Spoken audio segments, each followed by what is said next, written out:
My name is Walter Hartwell White. I live at...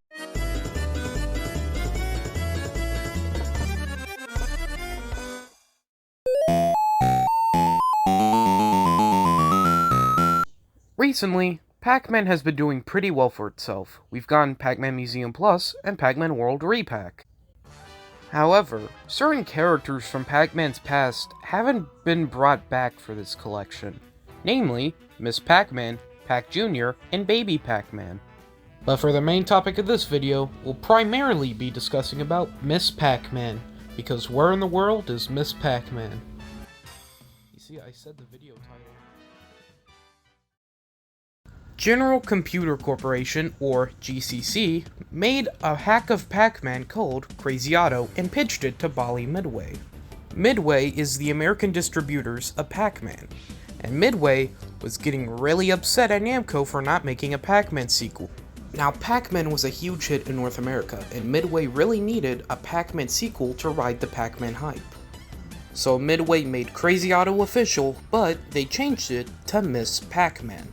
Surprise, surprise, Miss Pac-Man was also a huge success. Eventually, all rights to Miss Pac-Man got transferred over to Namco, and Namco now officially owned the Miss Pac-Man IP, but with a catch.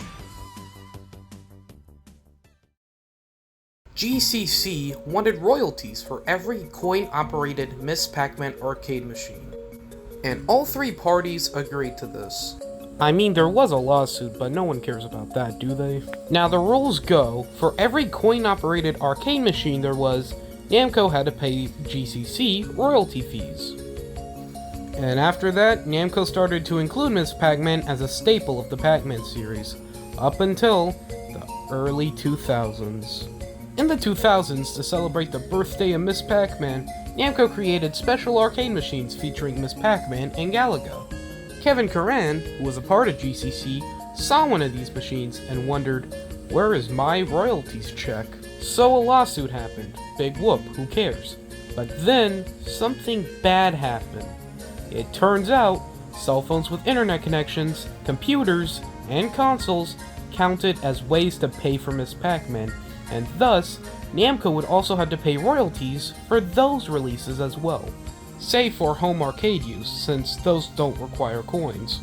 So that caused Miss Pac-Man and the arcade game to not appear as much as before, but they still appeared when needed to, such as Namco Museum 50th Anniversary Edition, a Steam release, PS4 release, you get the idea.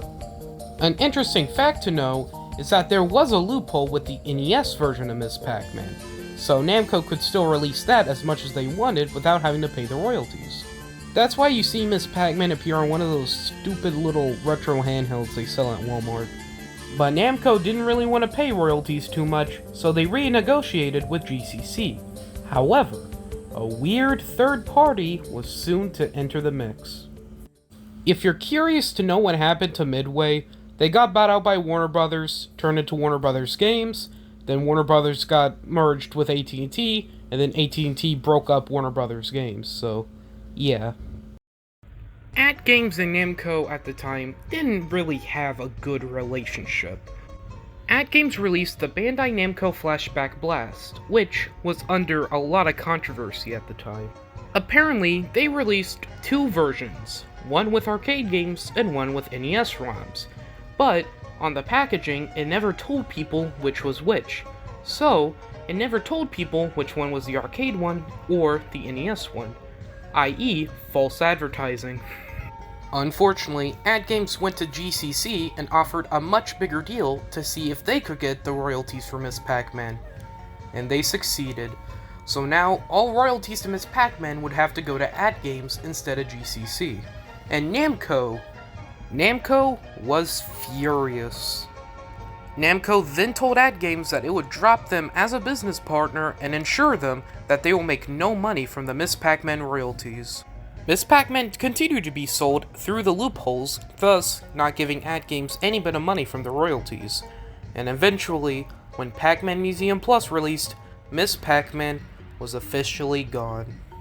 This also extends to Pac Jr. and Baby Pac-Man, and thus they're gone too, and now we get brand new characters such as Pac-Mom, Pac-Boy, and Pac-Sis. However, these aren't the only replacements of these characters. Namco tried replacing them years earlier, the first one being Pac-Man Girl. That is a very lazy name, and that just makes me sad. There is also Pac Store, which is a store about Pac-Man. It had characters such as Pac Marie, Miss Pac-Man's replacement, and Pac Little, Pac Jr.'s replacement. There is also a character called Pac Girl, but I'm unsure if that's a replacement. It just seems to be a young Miss Pac-Man.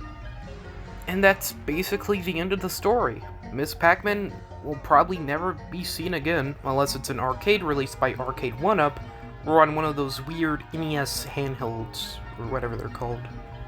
AtGames continues to not get any Pac-Man royalties because Namco found loopholes, and they replaced Miss Pac-Man. So AtGames, you made a dumb decision, and no one likes you. Actually, no one liked you before. You're just not liked, in general. Well, the video's over. Personally, I believe GCC is well in their right to have the royalties to Miss Pac-Man, and I believe Namco should be allowed to use Miss Pac-Man. What I don't like is AtGames. So, bye-bye.